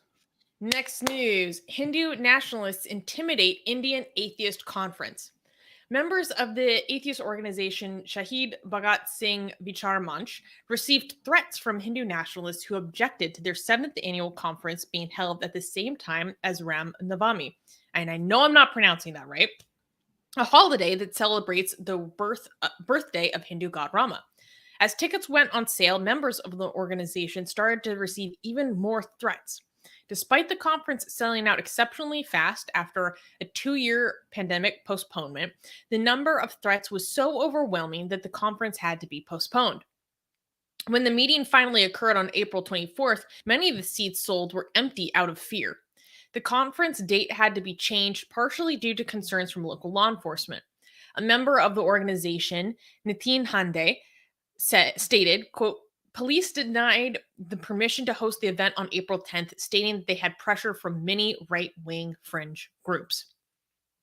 So I wanted to cover the story because actually we talked about this earlier in April, and then now we actually get to hear a little bit more about how it panned out. So we talked about how there was this atheist conference that was held to promote scientific reasoning and humanistic beliefs and standards. And the police basically forced the organizers to move the event to a different date under the pretext of they were giving mixed messaging. Sometimes, like, they were kind of like, oh, we're being pressured by right wing groups to, make you move this event. And then sometimes they're like, oh no, we haven't been contacted by any explicit groups. We just don't have enough people to, police both this conference and the other festivals that are happening on this day. But more information has come out. And yes, it was these right wing groups. And also, the conference actually was able to continue. But the new news is that because of all these threats from Hindutva, many people didn't even show up. There were tons of empty seats, even though people had paid for them, and it was selling out so quickly Oh, because that's so of all sad. this pressure. Yeah. What happened to saying that atheism is something that is tolerated in India? I thought that was Hmm. like, there's no, yeah, I don't know. Do you want to read some comments from the live chat? Well, yeah, there's actually something I wanted you to show for this news. This one. Yeah. So wait, go up to the top of the page though. So another reason why I wanted to talk about this is because actually this is kind of a big deal, but this incident received coverage in Religion News Service. Oh, nice. And this is this is one of the most important news sites or agencies that covers religious issues. It works directly with the Associated Press in many articles, or co-publishes this work. And not only do they not talk about Hindu nationalism that often, but they don't talk about atheism that often. So I was thrilled to see them post about this and write about this incident of how Hindu nationalism is threatening atheists in India. And they did a really good job of outlining this incident, but then they also really highlighted the stories of different Indian atheists and their experiences. And so they interviewed people like Seema Nayak, a 42-year-old engineer from Maharashtra state, said she had been an atheist since childhood. Quote, I've always refused to participate in religious festivals and rituals as it's against my logic. I did not allow them to perform certain pujas on my son, she said, referring to Hindu rituals. Her rejection of religion has drawn criticism from her in-laws and others. Quote, many of my relatives don't talk to me, but I have maintained my stand and I will not participate in any religious event, even to please my relatives. Though her husband is also an atheist and supports her, Nayak said atheism is often harder for women who are expected to carry forward religious traditions in the family. And they also interviewed Indian ex-Muslims. And like there was one professor that they interviewed who said being an atheist, said the professor, quote, gives you a support system and you have people to go to when the community ostracizes you. But he said atheists could use more support, suggesting that a helpline and online resources could create a safer environment for non-believers. And I don't know, I was so excited to see such a major publication highlighting this issue and highlighting the fact that Hindu nationalism is also impacting non-believers, not only religious minorities, because that's Mm. often what gets the most attention. And also just the stories of like everyday Indian atheists and what their experience is like. I was so excited. It's not typical that you see this kind of coverage from such a big publication. Right. Yeah. Good point. Here, read. There's some live Oh chat wait, no, that was questions. from a different story. Okay. Um, Forever Stormy is saying there's so many Hindu festivals every week that it will never be a good time to hold an Hmm. atheist conference. Yes, no, That's a good this point. is a good point. This is an important point. All right. All right. Let's bring up the next news. Mhm. Hold on, actually. Oh, Oopsie. this next news is crazy. Really? Oh yeah. Is this one? I have the right one up, right? Before. Yes, now you do. Okay. Can we clap for it? Um, well, no one died. Yeah, we can clap. No one died. Next news. Christian homework asks kids to explain how to make their friends straight. Recently, students in a Christian middle school in Kentucky, USA, were assigned homework where they must outline how they would use biblical morality to speak to a hypothetical gay friend and try to Wow. persuade them to stop being gay. The syllabus Wow. the syllabus states essay, write a letter to a friend of your same gender who's struggling with homosexuality. Struggling with homosexuality. The assignment's stated objective are to persuade the quote unquote friend that God's design for them is good, that homosexuality will not satisfy them, and that the Christian who's speaking to them loves them, even if they disapprove of the gay person's quote unquote lifestyle. A parent of one of the students given this assignment took a screenshot and sent it to JP Davis, an LGBT activist, where he shared it on Twitter. Darren A. Long, superintendent of the school, said the assignment was taken out of context. According to the statement, quote, this particular assignment in context was how a person could discuss homosexuality with a friend from a biblical perspective with compassion and love. Okay, let's read the. We could dissect it ourselves. Do you want to read the email? Yes. The website. Yeah. Okay. No, this is So not the here email. is This is the a website. The picture course. of This is the the course. Okay, this is the actual assignment, so we could judge ourselves. So maybe they're right. yes. Maybe like we're not trying to convert you. We're just trying to be loving to you. So this is the actual assignment. You can see a picture of it. Somebody. Okay, let's read it. Um So it's titled Letter to a Homosexual Friend. Um, Essay, write a letter to a friend of your same gender who's struggling with homosexuality. Assume you have known this friend since kindergarten, that you go to the same church, and you have been pretty good friends over the years until now. This friend is your same age. The aim of your letter should be to lovingly and compassionately speak truth to the person you're talking to in a way that does not approve of any sin. Instead, Oof. in all caps, try to persuade them of the goodness of God's design for them. Why is this And capitalized? This is all caps. Why are you yeah, yelling this part out? What the hell?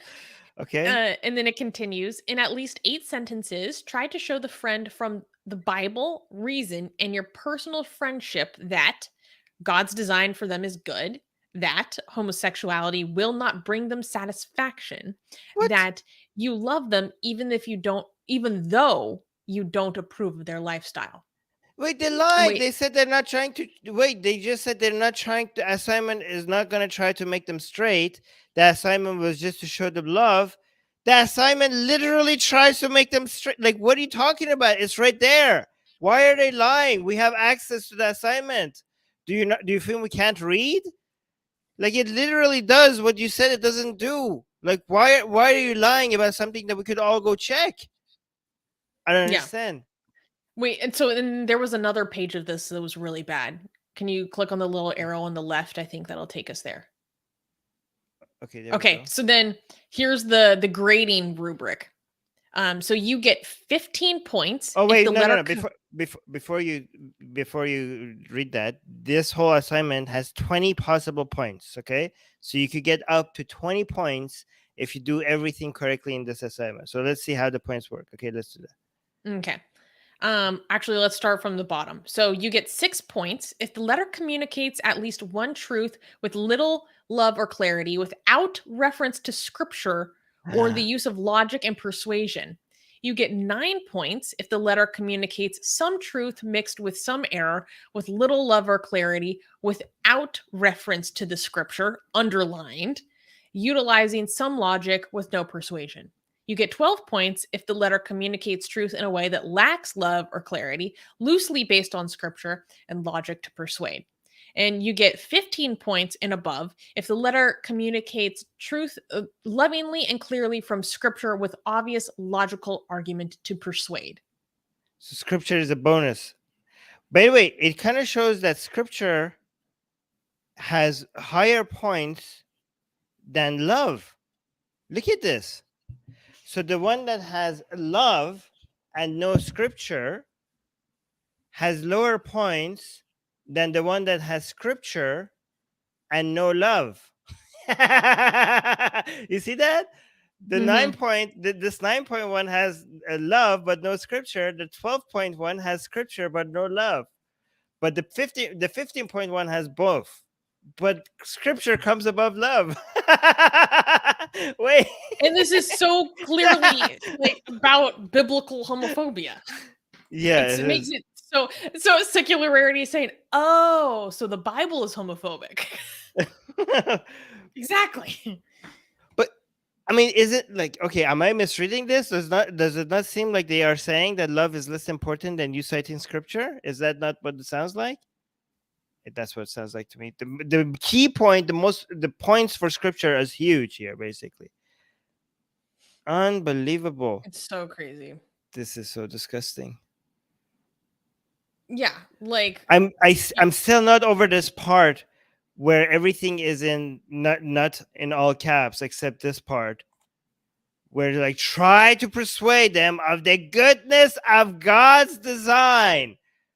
But oh my God, like they're yelling this part. Like the most important part is that you're messing with God's design. The message is that you being gay goes against God's design. This is like they're implicit. They're not saying it directly. Like why would they keep telling a gay person that God's design is good?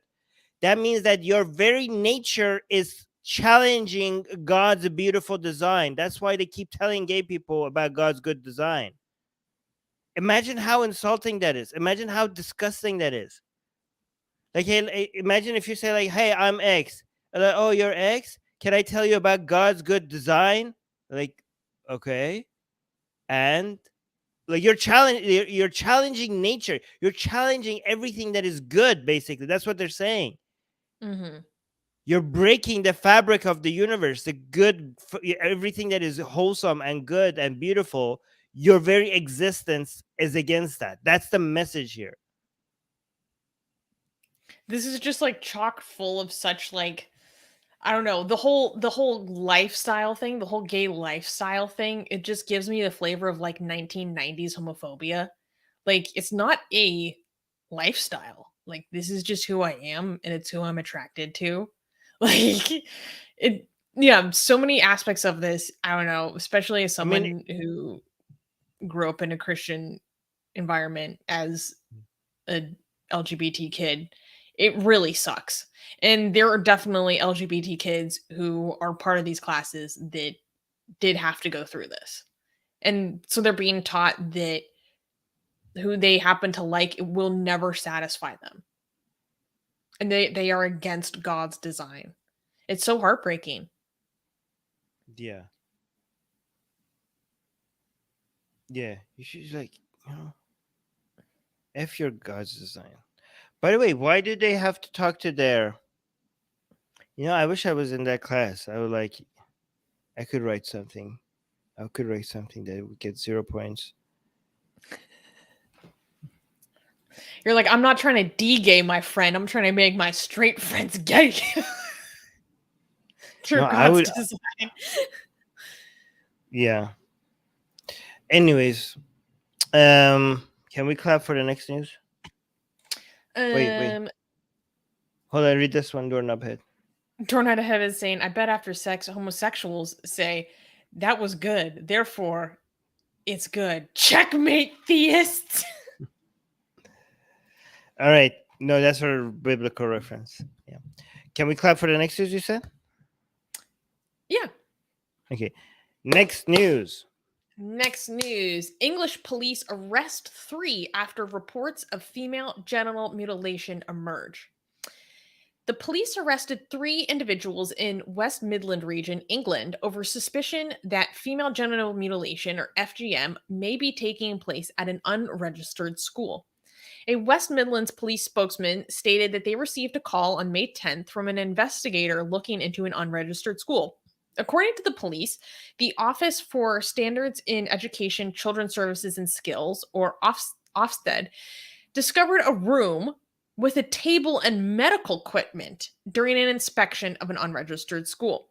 Quote, there were concerns raised about possible illegal practices that may have taken place at the premises, the police spokesman said, adding, quote, as a part of our inquiries, 2 men aged 32 and 61 have been arrested on suspicion of being involved in female genital mutilation.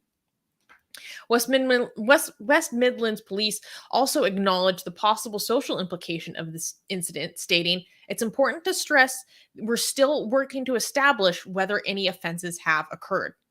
Those arrested have been released from bail on strict conditions while the investigation continues. Well, that's good job. Thank you very much to Mhm. English police. I just want to add, I don't know if this is a good time to add because I don't want to take away from the story. So, do you want to add anything before I say this? No, go for it. What do you have to say? This is the proper reaction to every male genital mutilation as well. Okay. This Well, is it's how, funny you should bring that up.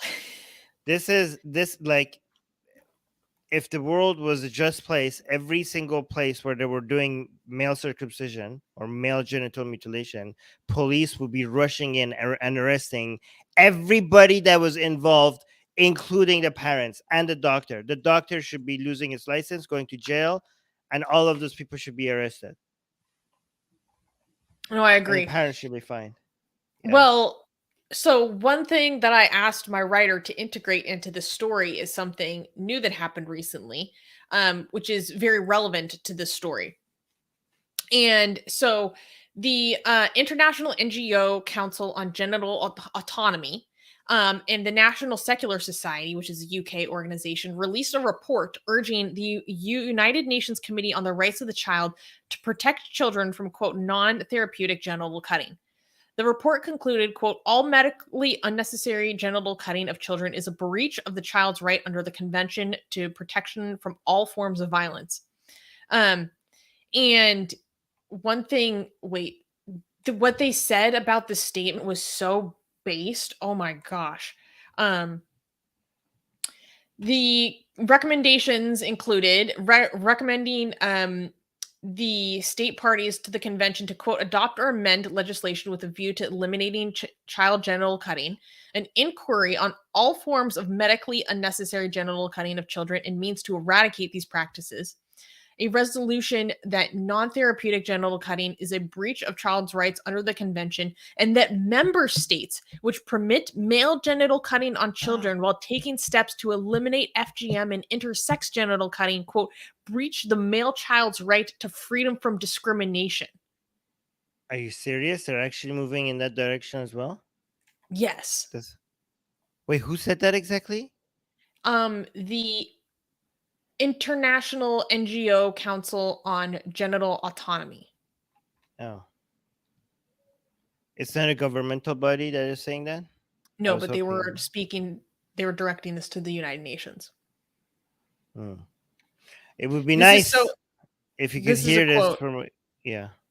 The disparity in the legal approach to female and genital male cutting is, from a rights and ethical perspective, an unsatisfactory situation, resulting in unequal treatment of vulnerable citizens, discriminatory legislation offering unequal gender protection, and serious breaches to the rights of millions of children annually. I don't know. I just think it's so awesome. Like, you never hear people talking about, like, male discrimination, especially in this context, but it certainly is. It's one of the best examples of it. That's really good. I know you. Wait, no, I have more to say about that story. Can you bring it back up? Yeah. So for this, though, this is like freaking crazy.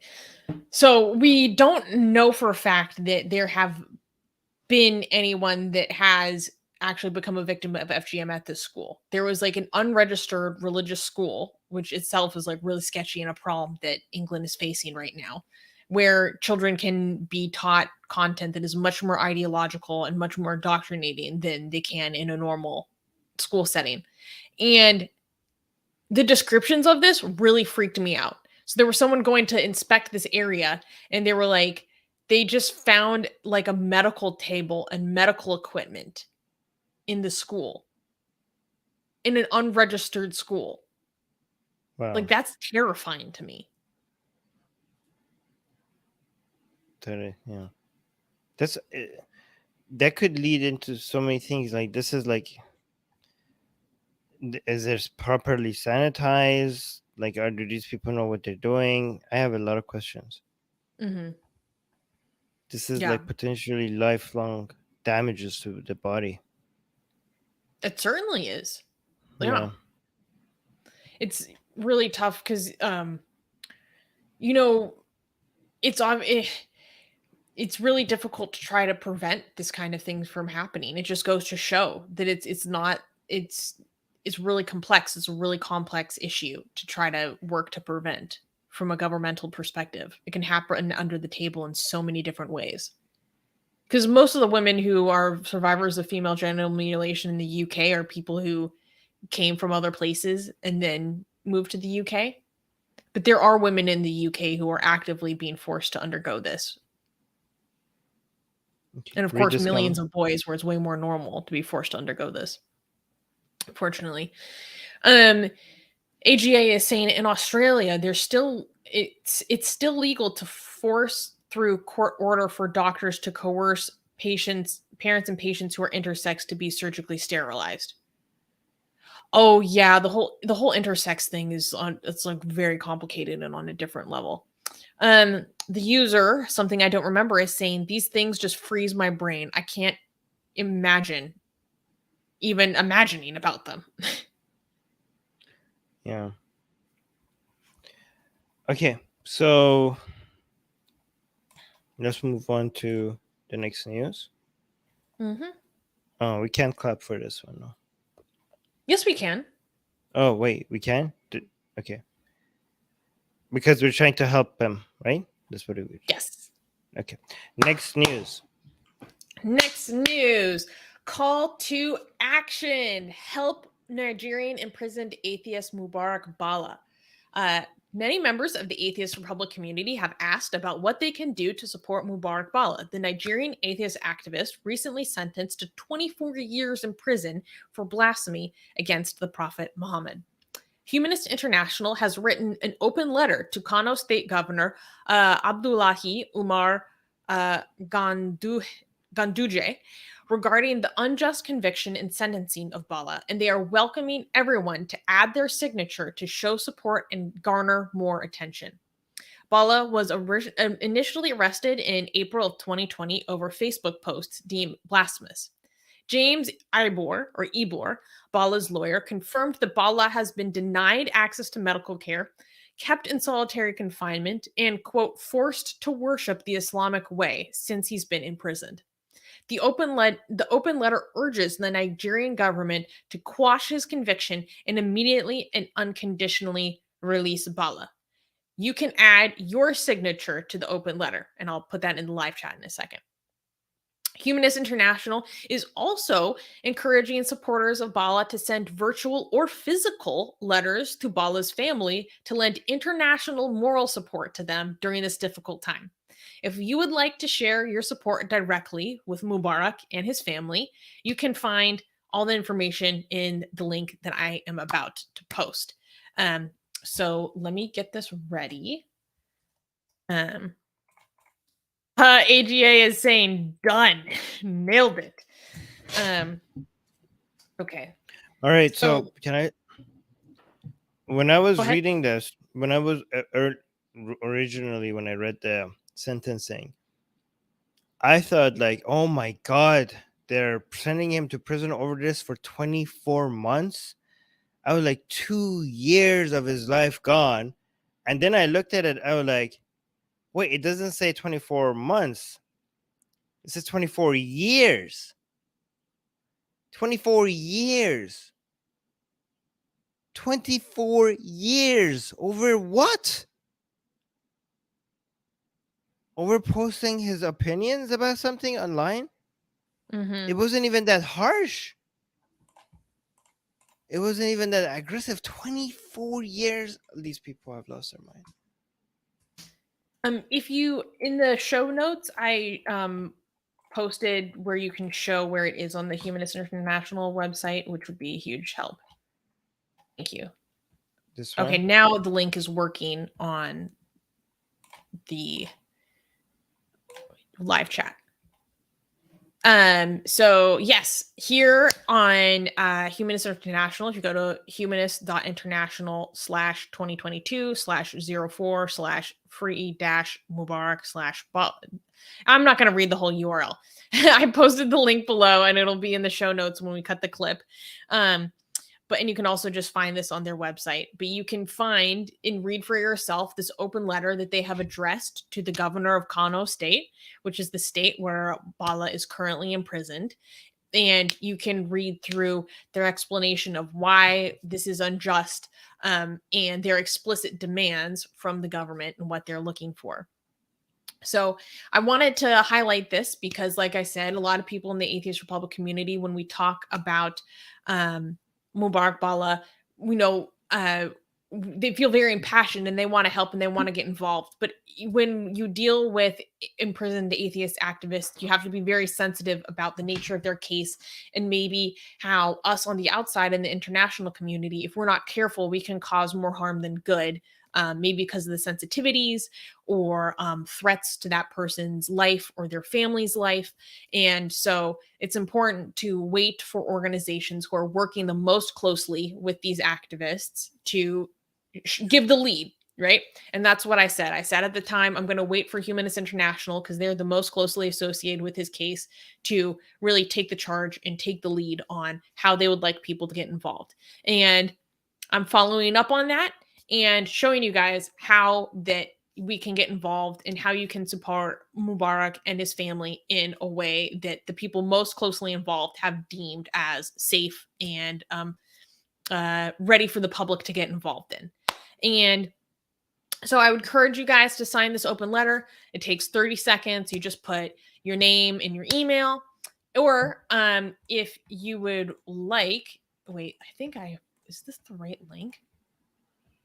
Let me double check something. Sorry. No, it wasn't the right link. I'm glad I checked. I will also post the link where you can send him your own personal letter to Mubarak as well.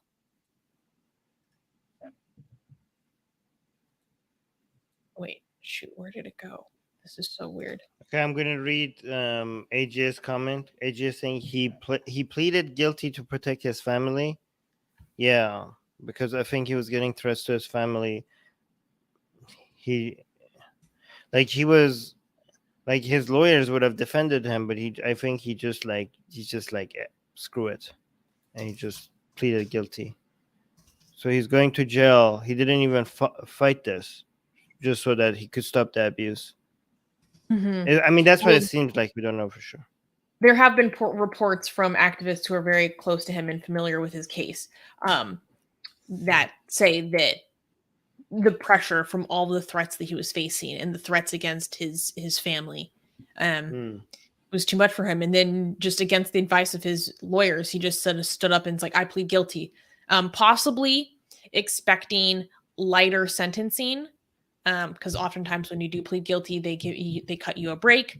But no, they gave him full 24, which is far and above what other people who have faced blasphemy charges in Nigeria have faced.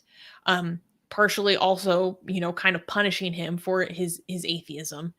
And it just really shocked everyone that was involved. And he spent 2 years in prison leading up to this case and this hearing and this sentencing.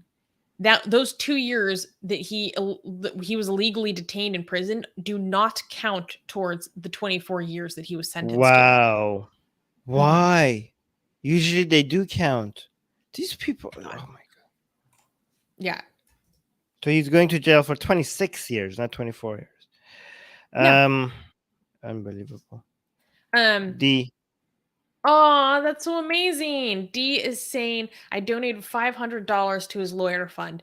I am so disappointed. That was all the stimulus payments that I received. Oh. Well, I'm sorry that you feel so disappointed by that, D. I do know that that definitely went to good use. And Well, it didn't work although, though. well, no, they're not over. Like, they're still fighting this as much as they can. And Oh. Humanist International is looking for other avenues to fight for Mubarak's freedom.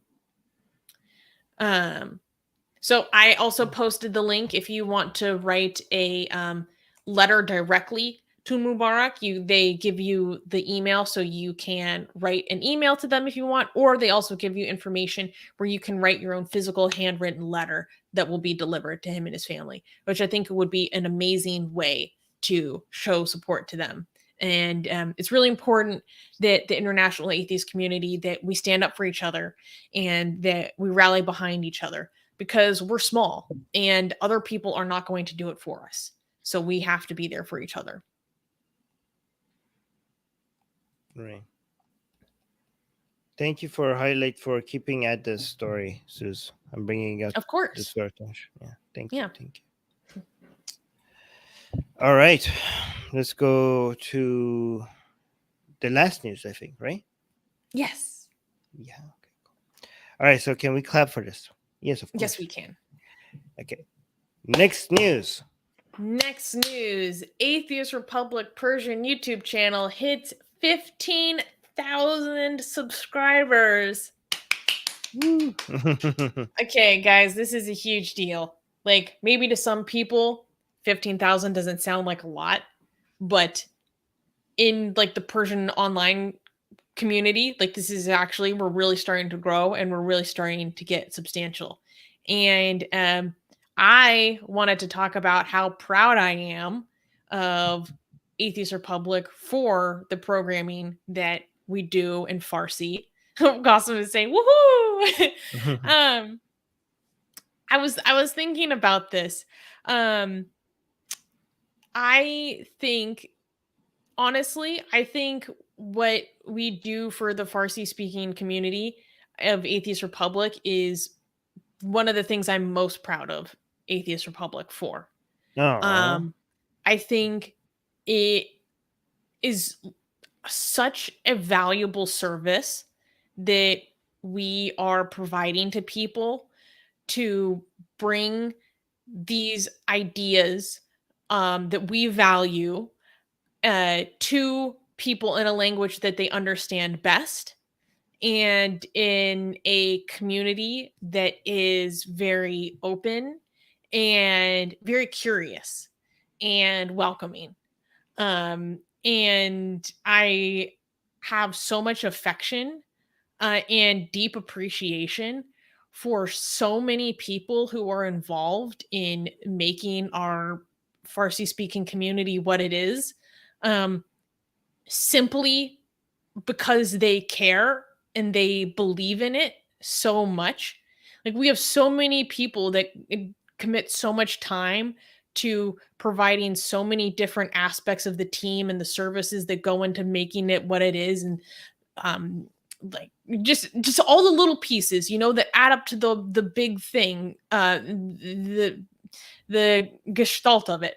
Like, I I don't know. It means so much to me. Like, Baba, Gossam here in the live chat, Arash, Navid, Armin has been committing so much time to it lately. And all our other administrators like Negar, Nilufar. Like, there's so many people who um, are so passionate about, I don't know, the community that we have there and providing a space for people to be able to be themselves. I'm really, really proud of yeah, Jumhuriye Bihodayan. And I'm so happy that we reached this big milestone. Yeah, and also we're gonna have some shows coming out featuring some of the LGBT members of our community on the Persian side to introduce Nice. more people about LGBT concepts, and yeah, so that's gonna be fun. Yeah, we have so much fun there. I wish you guys could see what we're doing. It's like I know.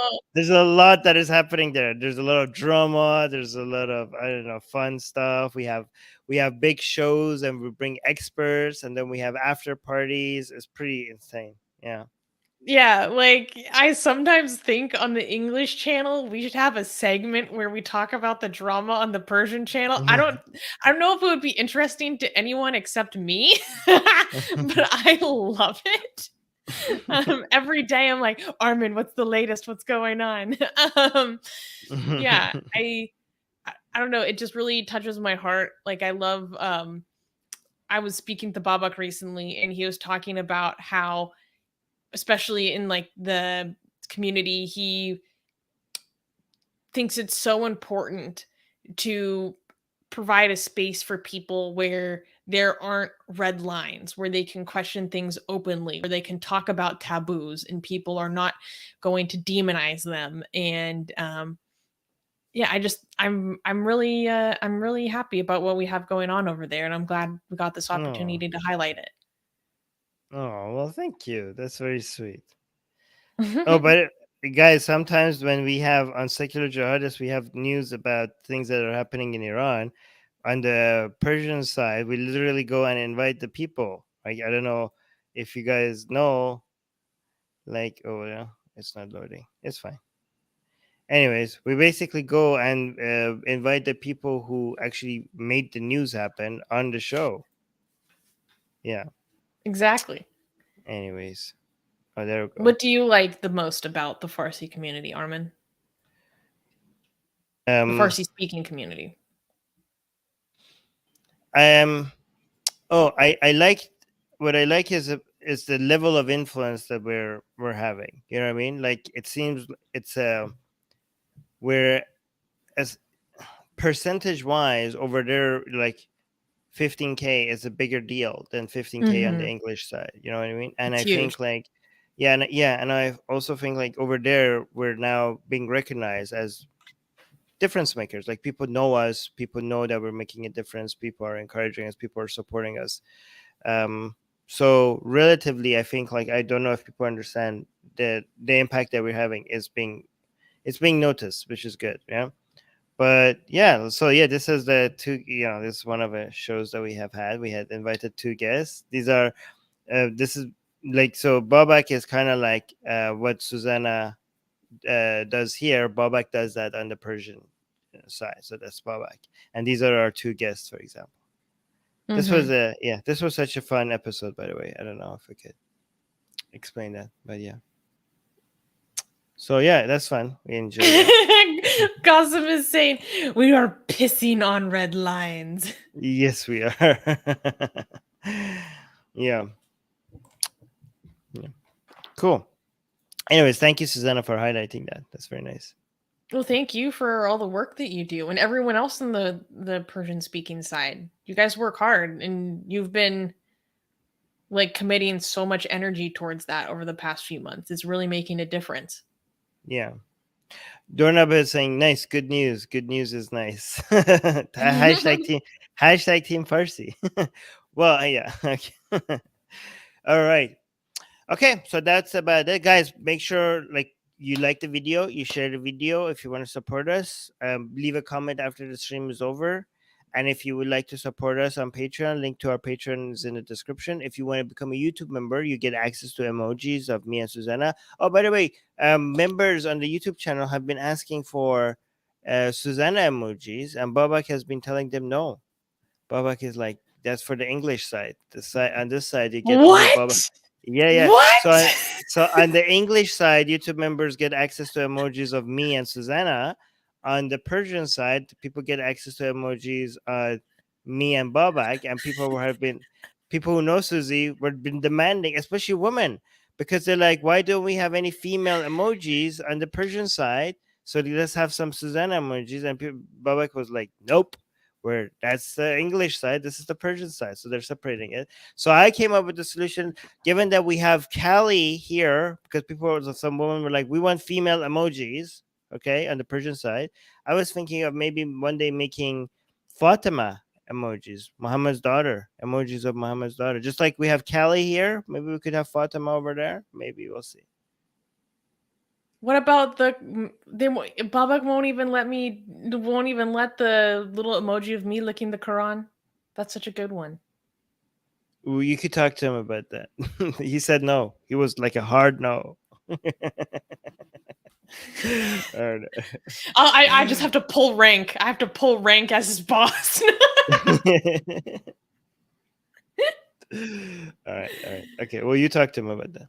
All right, guys, we Okay. need to end the stream here. Please make sure, please make sure you like the video. Okay, that's the least you could do to support us. Okay, but do if you want to do more, you could become a member or a patron, but don't do it on if you're struggling financially. Okay, just like the video, that would be good enough. All right, guys, talk to you soon. Bye. Boos boos. Bye.